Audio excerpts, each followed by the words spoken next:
Hello friends, आज आपण पाहतोय 9th standard science lesson number 1 laws of motion. त्यातीलच हा पार्ट 3चा व्हिडिओ आहे. याआधी ऑलरेडी मी पार्ट 1 पार्ट 2 अपलोड केलेला आहे, ज्यामध्ये आपण याआधीचा सगळा टॉपिक पाहिला आहे. So let us see uniform circular motion. Uniform circular motion त्याचबरोबर जे पण सॉल्ड एक्झाम्पल्स आहेत आणि सोबतच जे काही लॉज ऑफ मोशन आहेत ते आज आपण या व्हिडिओमध्ये कव्हर करणार आहोत. सो सर्क्युलर मोशन म्हणजे काय आणि युनिफॉर्म सर्क्युलर मोशन म्हणजे काय आणि नॉन युनिफॉर्म सर्क्युलर मोशन म्हणजे काय हे सगळं आपण या व्हिडिओमध्ये पाहणार आहोत. सो पहिल्यांदा तुम्हाला लेटेस्ट ट्राय दिस सांगितलेलं आहे. नेहमीप्रमाणे एक एक्सपेरिमेंट आहे. So observe the tip of the second hand of a clock. तुमच्याकडे घड्याळ असेल घरामध्ये, घड्याळामध्ये 3 काटे असतात, our hand, minute hand, second hand. तर त्यामधला सेकंड हँड तुम्ही ऑब्झर्व करा, तो सारखा फिरत असतो. तर तो फिरत असताना what can you say about its velocity आणि स्पीड. त्याच्या स्पीड आणि वेलोसिटीबद्दल तुम्ही काय सांगू शकता, तर ते तुम्ही ऑब्झर्व करा आणि ठरवा. पण त्याचं उत्तर आपण आधीच पाहूया. So the speed of the tip of a clock is constant. त्याची स्पीड कॉन्स्टंट आहे, कारण जर घड्याळाचा सेकंद काटा व्यवस्थित फिरला नाही तर मिनिट काटा फिरणार नाही, मिनिट काटा फिरला नाही तर तास काटा फिरणार नाही. मग काय होईल, ते घड्याळ बिनकामाचं होईल. सो त्या घड्याळाचा सगळं काही जो पण वेग आहे किंवा जे पण टाईम दाखवणं आहे, ॲक्युरेट टाईम दाखवणं, ते सगळं सेकंड काटावरती डिपेंड असतं. आणि त्याच्यामुळे सेकंड काटा ज्याप्रमाणे फिरतो तर त्याचं स्पीड जे आहे ते कॉन्स्टंट असतं. But the direction of its displacement and therefore its velocity is constantly changing. आणि त्याचं डायरेक्शन चेंज होतं. आता तो सर्क्युलर मोशनमध्ये रोटेट होतो आहे. हे आहे क्लॉक, हा आहे मिनिट हँड. तो इथून सर्क्युलर मोशनमध्ये रोटेट होणार, म्हणजे प्रत्येक वेळेला त्याच्या डायरेक्शनमध्ये चेंज होते आहे, म्हणजेच त्याच्या वेलोसिटीमध्ये बदल होतो आहे. म्हणजेच त्याचं स्पीड जरी कॉन्स्टंट असलं तरी पण त्या सेकंड काट्याचं डायरेक्शन बदलते, त्याच्यामुळे डिस्प्लेसमेंट बदलते आणि त्यामुळे त्याचा इफेक्ट वेलोसिटीवर होतो आहे. म्हणजेच वेलोसिटी आणि डिस्प्लेसमेंट कंटिन्युअसली चेंज होतं आहे, बट त्याचं स्पीड कॉन्स्टंट राहते. का चेंज होते, त्या सेकंड काटा या ठिकाणाहून असा स्ट्रेट जातो का घड्याळाच्या बाहेर, नाही, तो असा रोटेट होतो सर्क्युलर मोशनमध्ये. अँड दॅट्स वाय त्याची वेलोसिटी आणि त्याचं जे डायरेक्शन आहे तर ते बदलते, डिस्प्लेसमेंट बदलते, पण त्याची जी स्पीड आहे तर ते कॉन्स्टंट राहते. As the tip is moving along a circular path. ती जी टीप आहे म्हणजेच ते जे सेकंड काटा आहे तर तो सर्क्युलर मोशनमध्ये रोटेट होतो आहे. ओके, सो सर्क्युलर मोशनमध्ये रोटेट होत असल्यामुळे त्याला आपण काय म्हणणार आहोत, uniform circular motion. Uniform circular motion का, तर युनिफॉर्म आपण कशाला म्हणतो की ठराविक टाईम पिरियडमध्ये ठराविक अंतर जो ऑब्जेक्ट कवर करतो त्याला आपण युनिफॉर्म मोशन म्हणतो. सो हा जो काटा आहे तर तो बरोबर 1 मिनिटामध्ये एक रोटेशन कवर करणार आहे. ओके, सेकंड काटा 1 मिनिटामध्ये एक पूर्ण रोटेशन कवर करणार आहे. आता सपोज की सेकंड काटा 4वरून, सपोज या ठिकाणी आहे 4वरून 5वर गेला तर ह्याने 1 सेकंडचं डिस्टन्स कवर केलं आहे. 5वरून 6मध्ये जाताना पण तो 1च सेकंडचं डिस्टन्स कवर करणार आहे. म्हणजे त्याचा टाईम पिरियड सेम आहे आणि सोबतच त्याचा डिस्टन्स पण सेम आहे. सो दॅट्स वाय आपण त्याला म्हणतो की ते युनिफॉर्म मोशन आहे. आणि ॲज की तो सर्कलमध्ये फिरते म्हणून त्याला आपण सर्क्युलर मोशन म्हणणार आहोत, युनिफॉर्म सर्क्युलर मोशन. सो तुम्हाला विचारलेलं आहे can you give more examples of such motion. आणि याच प्रकारे तुम्ही सर्क्युलर मोशनचे, युनिफॉर्म सर्क्युलर मोशनचे अजून एक्झाम्पल्स देऊ शकता का. देऊ शकतो की आपला जो अर्थ आहे तर तो सनभोवती फिरतो. हा सन आहे, हा अर्थ आहे, तर हा सनभोवती फिरतो. मग सनभोवती फिरत असताना तो एकूण 365 डेजमध्ये, आपण अप्रॉक्सिमेट पकडते कारण म्हणजे 4 तास आपण नाही पकडते, एकूण 365 डेजमध्ये तो एक पूर्ण रोटेशन कंप्लीट करणार आहे आपलं अर्थ. ओके, म्हणजेच हे काय आहे, एक युनिफॉर्म सर्क्युलर मोशन आहे. ते घेतलं आणि आपला चंदामामा पण अर्थच्या भोवती एक रोटेशन कंप्लीट करणार आहे. सो त्याचा पण टाईम पिरियड ठरलेला आहे. म्हणजेच हे सगळे कसे आहेत, युनिफॉर्म सर्क्युलर मोशनमध्ये रोटेशन दाखवत आहेत. After that try out and think about it. First experiment. चलो, draw a triangular path as shown in the figure 1.10. तुम्हाला अशा पद्धतीने ट्रायंगल काढायचे आणि ट्रायंग्युलर पाथ इथून इथे परत इथे रोटेट करायचे.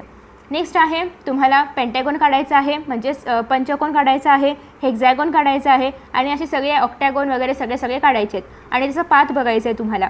आता हे जर तुम्ही पाथ पाहिलं आणि त्याच्यानंतर तुम्ही जर हे किती आहे त्याच्यामध्ये 1 2 3 4 5 6 म्हणजे हे हेक्झॅगॉन आहे. हेक्झॅगॉन नंतर तुम्ही 7 साईडवाला हेप्टॅगॉन काढाल, मग ऑक्टॅगॉन काढाल, मग 9 साईडवाला काढाल, मग 10 साईडवाला काढाल. असं करत तुम्ही जेव्हा खूप सारे साईड्स एकत्र करणार तेव्हा तुम्हाला एक सर्कल मिळेल. कारण सर्कल काय आहे, अशाच खूप साऱ्या साईड्सनी बनून तयार झालेला आहे. सो या ठिकाणी हा जो सर्कल आहे तर या सर्कलमध्ये बरेचसे साईड आहेत, पण ते खूप छोटेसे असल्यामुळे त्या सर्कलच्या सर्क्युलर पाथमध्ये ते आपल्याला दिसत नाही आहेत. ओके, सो असा जो इन्फिनाईट साईड्सवाला पॉलिगॉन असेल, पॉलिगॉन म्हणजे काय, खूप साऱ्या साईड्सवाला, सो इन्फिनाईट साईड्सवाला जो पॉलिगॉन असेल तर त्याचं रूपांतर कशामध्ये होणार आहे, सर्कलमध्ये होणार आहे. Okay. So when an object is moving with a constant speed along a circular path, म्हणजे जेव्हा एखादा ऑब्जेक्ट कॉन्स्टंट स्पीडने सर्क्युलर पाथमध्ये रोटेट करतोय किंवा मूव्ह करतोय, the change in velocity is always due to change in direction. आता याच्यामध्ये वेलोसिटी प्रत्येक ठिकाणी बदलते. का बदलते? जर आपण या ठिकाणी हेक्झॅगॉनचं एक्झाम्पल घेतलं तर इथून इथे जाताना वेलोसिटी बदलणार, कारण डायरेक्शन बदलते, इथे डायरेक्शन बदलते, वेलोसिटी बदलणार. मग हा जो सर्कल आहे हा अशाच पद्धतीने साईडचा बनलेला आहे, म्हणजे प्रत्येक वेळी त्याचं डायरेक्शन चेंज होणार आहे. हा काटा इथून इथे जरी गेला थोडासा जरी तरी पण त्याच्यामध्ये डायरेक्शन चेंज होतं आहे, म्हणजे वेलोसिटी चेंज होणार आहे. ओके. आणि त्याच्यामुळेच प्रत्येक वेळी सर्क्युलर मोशनमध्ये रोटेट करत असताना किंवा फिरत असताना ऑब्जेक्टची वेलोसिटी बदलत राहते. भलेही त्याचं स्पीड सेम असे नका, पण त्याची वेलोसिटी मात्र सारखी बदलत राहते. ओके. सो नेक्स्ट आहे हेन्स इट इज ॲसिलरेटेड मोशन, आणि त्याच्यामुळे आपण त्याला ॲसिलरेटेड मोशन असं म्हणतो.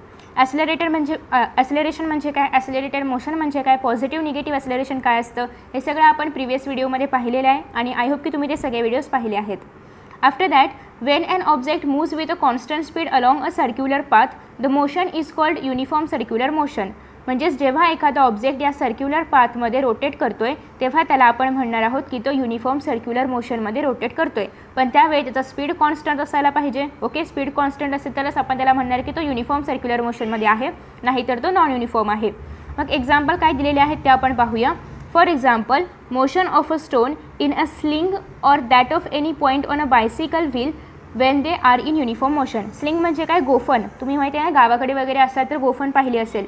त्या गोफनमध्ये दगड असतो आणि ती गोफन अशी गोल गोल फिरवली जाते. सो ती गोफन फिरवत असताना ती एका युनिफॉर्म सर्क्युलर मोशनमध्ये फिरवली जाते आणि सेंटरवरती असतो सेंट्रिपिटल फोर्स. सेंट्रिपिटल फोर्स तुम्हाला आत्ता नाही आहे, 10th स्टँडर्डला आहे. सो सेंट्रिपिटल फोर्स सेंटरवरती काम करतो, एवढं फक्त लक्षात ठेवा, म्हणजे 10th स्टँडर्डला इझी जाईल. नेक्स्ट आहे, तुम्ही सायकल बरेच जण चालवतात, तर सायकल चालवत असताना सायकलचे जे चक्र आहे म्हणजे जे चाक आहे तर ते चाक पण युनिफॉर्म सर्क्युलर मोशनमध्येच रोटेट होत असतं. Okay. So after that if an object moving along a circular path of radius r takes time t to come back to its starting position, its speed can be determined using the formula given below. Speed is equal to circumference upon time, that is v is equal to 2πr upon t, r is equal to radius. आता एखादा object circular पोझिशनमध्ये फिरतोय. Okay. सर्कलमध्ये तो rotation करतोय, तर मग त्याने किती डिस्टन्स कव्हर केला, त्याची स्पीड काय आहे हे आपण कसं फाइंड आउट करणार. तर जेव्हा एखादा ऑब्जेक्ट सर्क्युलर मोशनमध्ये फिरतोय तर तेव्हा हे काय असणार आहे, बाहेरचा कडा हा काय असणार आहे, त्याचा पूर्ण डिस्टन्स असणार आहे आणि यालाच आपण काय म्हणतो, सर्कम्फरन्स. त्याचा फॉर्म्युला आहे 2πr. सो जेव्हा एखाद्या सर्क्युलर मोशनमध्ये फिरणाऱ्या ऑब्जेक्टचा आपल्याला स्पीड काढायचं असेल then we will use this formula. Speed is equal to circumference of that circular path divided by time. So speed म्हणजेच v is equal to 2πr divided by t. या ठिकाणी rचा अर्थ काय होतो, रेडियस ऑफ दी सर्कल किंवा circular path. So I hope की तुम्हाला समजलं असेल. नेक्स्ट आहे find out more examples of circular motion in day to day life. दैनंदिन जीवनामध्ये सर्क्युलर मोशनशी निगडीत अनेक एक्झाम्पल्स असतात, तर ते शोधून काढा. तुम्ही ऑब्व्हियसली शोधून काढू शकता. Motion of the rotation of the fan पण सर्क्युलर मोशनमध्ये रोटेट करतो, युनिफॉर्म सर्क्युलर मोशनमध्ये, पण त्याला जेव्हा एका ठराविक स्टेजवरती ठेवलं असेल तेव्हाच. जेव्हा त्याला आपण बंद करणार तेव्हा पण तो काही काळ चालत असतो, तर तेव्हा त्याचं स्पीड कॉन्स्टंट नसतं. ओके. सो नेक्स्ट आहे determining the direction of velocity in uniform circular motion. आता युनिफॉर्म सर्क्युलर मोशनमध्ये वेलोसिटी कोणत्या दिशेने होते हे आपल्याला शोधून काढायचं आहे. त्यासाठी पुन्हा एक experiment. So let us see. या लेसनमध्ये तुम्ही जर पाहिलं तर थिअरी कमी आहे आणि एक्सपेरिमेंट खूप जास्त आहेत. सो या सगळ्या एक्सपेरिमेंट्स आपल्याला खूप व्यवस्थित समजून घ्यायचे तरच तुम्हाला थिअरी समजेल. Okay. So let us see. Take a circular disc and put a 5 rupee coin at a point along its edge. तुम्हाला एक सर्क्युलर डिस्क घ्यायची आहे, त्याला खाली तुम्ही छान असं भोवऱ्यासारखं काहीतरी चिटकवायचं आहे आणि ते फिरेल, पण यामध्ये तुम्हाला 5 रुपयाचा कॉईन पण ठेवायचा आहे. आता तुम्ही जेव्हा हा 5 रुपयाचा कॉईन ठेवणार तर ती जी डिस्क आहे तर ती फिरत असताना जर त्याच्यात तुम्ही 5 रुपयाचा कॉईन ठेवला आहे तर तो कॉईन असा फेकला जाईल आणि तो कसा फेकला जाणार आहे, टँजेन्शनलमध्ये. म्हणजे या ठिकाणी तुम्ही जर पाहिलं तर तो अशा पद्धतीने फेकला जाणार आहे की ज्यामध्ये सर्कलची टँजेंट असते. सर्कलची टँजेंट म्हणजे काय, तर हा सर्कल आहे. ओके. या सर्कलच्या एका ठराविक पॉईंटवर जेव्हा आपण त्याला टच करणारी लाईन ड्रॉ करतो तर तेव्हा हिला आपण काय म्हणणार आहोत, टँजेंट. ओके, मग ती अशी असो कशी पण असो, पण तिने सर्कलला फक्त आणि फक्त एकाच पॉईंटमध्ये टच केलं गेलं पाहिजे, 2 पॉईंट्समध्ये नाही. फक्त कोणत्याही एकाच पॉईंटमध्ये ती सर्कलला टच करू शकते. जसं की या पॉईंटमध्ये टच केलं आहे, या पॉईंटमध्ये टच केलं आहे, या पॉईंटमध्ये टच केलं आहे. मग जेव्हा आपण तो 5 रुपयाचा कॉईन ठेवणार तेव्हा या सर्क्युलर ऑब्जेक्टवरून तो नेहमी टँजेंट दिशेने म्हणजेच ह्याला परपेंडिक्युलर दिशेने, आणि टँजेंट नेहमी रेडियसला परपेंडिक्युलर असतं. आता जर आपण पाहिलं, हा आहे टँजेंट, हे तुम्हाला 10th स्टँडर्डला सर्कल चॅप्टरमध्ये आहेच. सो हा आहे टँजेंट. सो हा टँजेंट या रेडियसला नेहमीच परपेंडिक्युलर असणार आहे. सो हा जो कॉईन आहे तर तो जेव्हा आपण याच्यावरती ठेवणार तर तो टँजेंशनल डायरेक्शनला फेकला जाईल. म्हणजेच काय, तर सर्कलशी परपेंडिक्युलर असणाऱ्या टँजेंटच्या दिशेने तो फेकला जाणार आहे. आणि याच्यावरून आपण युनिफॉर्म सर्क्युलर मोशनमध्ये वेलोसिटीचं डायरेक्शन काय असतं हे ठरवू शकतो. So the coin will be thrown of. हे तुम्ही घरी पण करू शकता. एखादं भोरा वगैरे, भोरा नाही घेऊ शकणार तुम्ही, एखादं कोणतं पण सर्क्युलर डिस्क घ्या किंवा काही पण घेऊ शकता सर्क्युलर, जे की फिरत राहील असं, किंवा तुमचं ते स्पिनर ते पण असं फिरत असताना त्याच्यावरती एखादा कॉईन किंवा एखादं मनी वगैरे ठेवून बघा, ते पण असं टँजेन्शनल डायरेक्शनमध्ये तुम्हाला म्हणजे बाहेर पडलेलं मिळेल. पण स्पिनरला मध्ये मध्ये जागा पण असते ना, आय डोंट नो ते होईल की नाही सक्सेस, पण जर घरामध्ये डिश वगैरे असेल तर नक्की करून बघा. नेक्स्ट आहे, the coin will be thrown off in the direction of the tangent. टँजेंटच्या डायरेक्शनमध्ये ते कॉईन फेकलं जाईल, which is perpendicular to the radius of the disc. त्या डिस्कच्या रेडियसला ते परपेंडिक्युलर असेल. And thus the direction in which it gets thrown off depends on its position of the momentum. हे मोमेंटम काय आहे बघायचं आहे आपल्याला ते पण. So of getting thrown off, it means that as the coin moves along a circular path the direction of its motion is changing at every point. आता या सर्क्युलर डिस्कला तुम्ही इथे जर ठेवलं तर तो असा फेकला जाईल. तुम्ही जर इथे ठेवला तो कॉईन, इथे न ठेवता इथे ठेवला तर तो असा फेकला जाईल, इथे ठेवला तर तो असा फेकला जाईल. म्हणजे प्रत्येक वेळी त्याचं डायरेक्शन बदलत जाणार आहे. याचाच अर्थ प्रत्येक वेळी वेलोसिटी बदलत जाणार आहे, प्रत्येक वेळी डायरेक्शन बदलत जाणार आहे. हेच तुम्हाला सांगण्यासाठी एवढं मोठं एक्सपेरिमेंट करायचं होतं. नेक्स्ट आहे सॉल्व्ड एक्झाम्पल्स. सॉल्व्ड एक्झाम्पल्स खूप इम्पॉर्टंट आहेत, कारण यामधले सॉल्व्ड एक्झाम्पल्स विचारले जाऊ शकतात, कारण हे खूप इझी आहेत. सो 2 गुणांसाठी वगैरे विचारले जाऊ शकतात. Okay, so let us see. पहिले सॉल्व्ड एक्झाम्पल आहे, an athlete is running on a circular track. एक ॲथलेट आहे म्हणजे एक धावपटू आहे आणि तो सर्क्युलर पाथवरती रन करतोय. He runs a distance of 400 metre. तो 400 मीटर त्याने धावलेला आहे. डिस्टन्स काय आहे 400 मीटर इन 25 सेकंड. टाईम काय आहे 25 second. So before returning to his original position, म्हणजे त्याच्या ॲक्च्युअल ओरिजिनल पोझिशनवरती यायच्या आधी, म्हणजे त्याने इथून सुरुवात केली ना. सो इथून सुरुवात केल्यानंतर, सॉरी मी बाण चुकीचा दाखवला.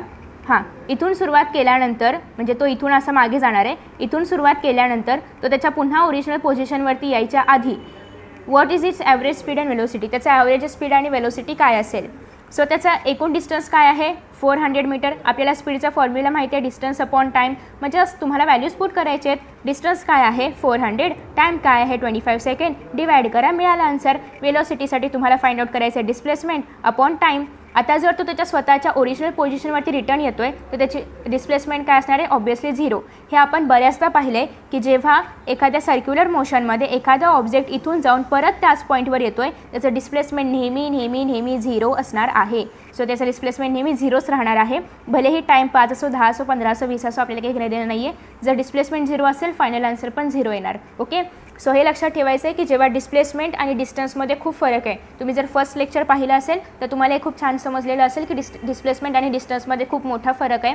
डिस्टन्स म्हणजे त्याने ॲक्च्युअल कवर केलेलं अंतर, आणि डिस्प्लेसमेंट म्हणजे तो जर स्वतःच्याच पोझिशनवरती रिटर्न येतोय तर त्याने काहीच कवर नाही केलं, म्हणजे 0 असणार आहे त्याचं displacement. Okay, so after that next I hope की तुम्हाला फर्स्ट एक्झाम्पल समजलं असेल. Just you have to put the values in the formula आणि तुम्हाला आन्सर मिळेल. नेक्स्ट आहे example 2. An aeroplane taxis on the runway for 30 seconds with an acceleration of 3.2 meter per second square. What is acceleration? The rate of change of velocity is called as acceleration. Okay, so before taking off, म्हणजे ते आकाशामध्ये जायच्या आधी जे aeroplane आहे तर ते तुम्हाला माहिती आहे ना, आकाशामध्ये जायच्या आधी ते थोडं जमिनीवरून जातं. तर ते जमिनीवरून जात आहे 30 सेकंडसाठी आणि त्याने ॲक्सेलरेशन किती केलेलं आहे 3.2 metre per second square. So how much distance would it have covered on the runway. मग त्या रनवेवरती त्याने किती डिस्टन्स कवर केलं, डिस्टन्स काढायचे म्हणजे काय, एस फाइंड आउट करायचं आहे. डिस्टन्स यासाठी तुम्हाला डिस्प्लेसमेंट आणि डिस्टन्ससाठी सेम फॉर्म्युला वापरावा लागेल. या ठिकाणी डिस्टन्स याचा अर्थ काय आहे, डिस्प्लेसमेंट आहे. ओके, सो जेव्हा जेव्हा डिस्टन्स येईल तेव्हा आधी प्रश्नामध्ये बघायचं की डिस्टन्स कसा आहे, डिस्प्लेसमेंट कसा आहे. आणि या ठिकाणी तुम्हाला डिस्टन्स सांगितले. डिस्टन्स म्हणजे काय, एका ठराविक स्टार्टिंग पॉईंटवरून एंडिंग पॉईंटपर्यंत तुम्ही कोणत्या पण पाथनी ट्रॅव्हल करू शकता. पण डिस्प्लेसमेंट म्हणजे काय, एका पर्टिक्युलर डायरेक्शननी स्टार्टिंग पॉईंटपासून एंडिंग पॉईंटपर्यंत जाणं, याला आपण डिस्प्लेसमेंट म्हणतो. आणि या ठिकाणी आपण जर पाहिलं तर एरोप्लेन मोस्टली स्ट्रेट लाईनमध्येच ट्रॅव्हल करणार आहे ते उडायच्या आधी. सो त्याच्यामुळे या ठिकाणी आपण डिस्टन्स ऐवजी डिस्प्लेसमेंट घेऊ शकतो. सो या ठिकाणी आपल्याला डिस्प्लेसमेंटचा फॉर्म्युला वापरायचा आहे जो की आहे S is equal to U T plus half AT square. हा फॉर्म्युला कुठून कसा कधी केव्हा आला याचा व्हिडिओ मी सेकंड व्हिडिओ मी ऑलरेडी अपलोड केलेला आहे. त्यामध्ये मी सांगितले की हा फॉर्म्युला कुठून कसा कधी आला. Okay, so S is equal to कधी आला ते नाही सांगितलं, कुठून कसा आला ते सांगितलं. सो आता या ठिकाणी तुम्हाला टाईम दिले म्हणजे टी दिले. या ठिकाणी तुम्हाला ॲक्सलरेशन म्हणजेच ए दिलेला आहे. आता तुम्ही जर तुमचा फॉर्म्युला पाहिला तर यामध्ये तुम्हाला यूची आवश्यकता आहे. यू म्हणजे काय, इनिशियल वेलोसिटी. आता तो एरोप्लेन इथे असेल, इथून तो जाणार आहे पुढे, म्हणजे या ठिकाणी स्टार्टिंग वेलोसिटी ऑब्वियसली 0 असणार आहे. सो इनिशियल वेलोसिटी काय आहे, 0. सगळे तुम्हाला या ठिकाणी व्हॅल्यूज टाकायचे आहेत. V is equal to 0, T is equal to 30 second, half आहे असं. एचं व्हॅल्यू या ठिकाणी ऑलरेडी दिलेली आहे. टीची व्हॅल्यू ऑलरेडी आहे तुमच्याकडे 30चा स्क्वेअर. आणि तुम्ही सॉल्व केल्यानंतर तुम्हाला याचा आन्सर मिळेल की त्या एरोप्लेननी किती डिस्टन्स कवर केलेला आहे. Okay, kangaroo can jump 2.5 metre vertically म्हणजे तो वर स्कायच्या दिशेने, आकाशाच्या दिशेने जम्प करतो आहे. किती, 2.5 मीटर. सो त्याने डिस्टन्स किती कवर केलेला आहे, 2.5 मीटरचं. आता या ठिकाणी विचारलेलं आहे त्याची इनिशियल वेलोसिटी काय असायला पाहिजे. आता इनिशियल वेलोसिटी आपण फाइंड आउट करणार आहोत. पण त्याआधी तुम्हाला हे कळलं असेल की तो वर जम्प करतो आहे, एका ठराविक पॉईंटला तो स्टॉप होणार आहे. सो त्याची फायनल वेलोसिटी काय असायला पाहिजे, 0. ओके, सो फायनल वेलोसिटी आहे 0. डिस्टन्स म्हणजेच डिस्प्लेसमेंट आहे 2.5 मीटर. या ठिकाणी आपण डिस्प्लेसमेंट घेऊया, डिस्टन्स नको, का तर त्याने एका पॉईंटपासून दुसऱ्या पॉईंटमध्ये कवर केलेलं अंतर सांगितले. सो ते असायला पाहिजे displacement. So displacement is equal to आहे 2.5 मीटर. त्याची final velocity V is equal to आहे 0. आणि सगळ्यात महत्त्वाची गोष्ट ॲक्सलरेशन म्हणजे काय, the rate of change of velocity. म्हणजेच त्याने इथून इथे जम्प करताना वेलोसिटीमध्ये जो बदल केला आहे तर तो आपण ॲक्सलरेशनने डिनोट करतो. सो आता या ठिकाणी ॲक्सलरेशन घेतलेलं आहे 9.5 मीटर पर सेकंड स्क्वेअर. इथे ॲक्च्युअली घेताना -9.8 मीटर स्क्वेअर घ्यायला पाहिजे होतं, मीटर सेकंड स्क्वेअर. बट या ठिकाणी घेतलेलं आहे पॉझिटिव्ह आणि पुढे त्यांनी जे निगेटिव्ह केले. आय थिंक ओके, चालेल, असं पण चालेल. किंवा तुम्ही आधीच घेताना मायनस व्हॅल्यू घेतली तरी पण चालेल, किंवा नंतर घेतली तरी पण चालेल, ॲज यू विश. सो आता या ठिकाणी आपल्याकडे फायनल वेलोसिटी आहे, आपल्याकडे इनिशियल वेलोसिटी फाइंड आउट करायची आहे, आपल्याकडे डिस्टन्स आहे. सो आपण काय वापरायला पाहिजे, हा formula, that is V square is equal to u square plus 2as. V square आपल्याकडे 0 आहे, सो 0चा स्क्वेअर 0, यूचा स्क्वेअर माहिती नाही आहे कारण यूज माहिती नाही आहे, प्लस 2 इंटू ए आपल्याकडे दिलेला आहे, that is 9.8 metre per second square. But तो वरती गेलेला आहे म्हणजे अपोजिट डायरेक्शनला गेलेला आहे वेलोसिटीच्या. सो त्याच्यामुळे ते जे पॉझिटिव्ह 9.8 मीटर स्क्वेअर इथे घेतले जाते, इथे जाऊन निगेटिव्ह होईल. Okay, so negative 9.8 metre square multiply by घ्यायचं आहे आपल्याला डिस्टन्स जे की आहे 2.5 मीटर. सो अशा पद्धतीने तुम्ही हे सॉल्व करणार आहात. सॉल्व केल्यानंतर यू विल गेट दॅट की यू इज इक्वल टू 49 आणि u square is equal to 49 आणि u is equal to 7 metre second. Okay, so हे असणार आहे तुमची इनिशियल वेलोसिटी.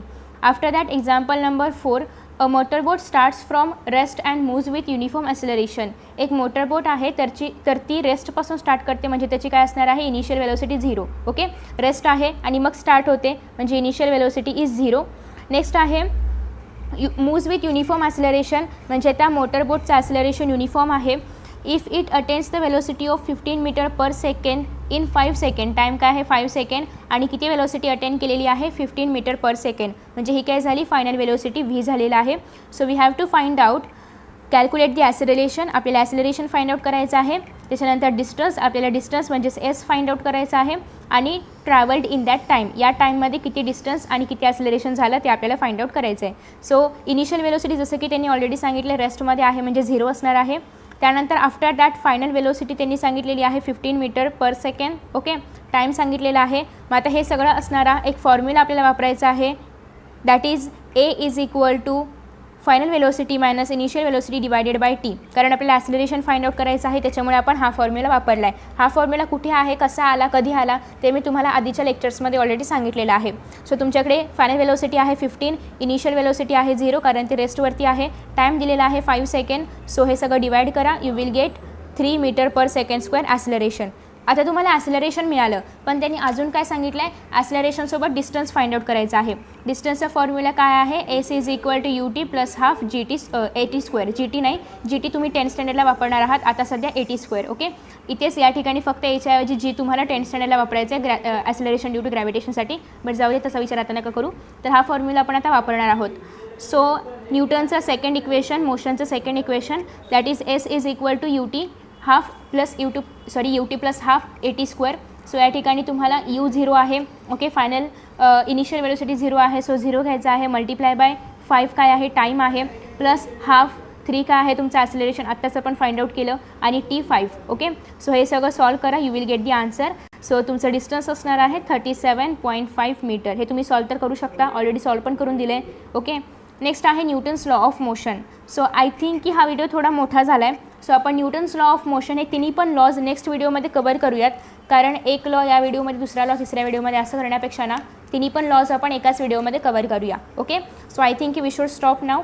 आणि आय होप की तुम्हाला हा व्हिडिओ आवडला असेल. व्हिडिओ आवडला असेल तर नक्की लाईक करा, शेअर करा, सबस्क्राईब करा, आणि त्या घंटीवर पण क्लिक करा, टिंग टिंग, सो तुम्हाला त्याचं नोटिफिकेशन मिळत राहील. Thank you for watching this video. See you in next video.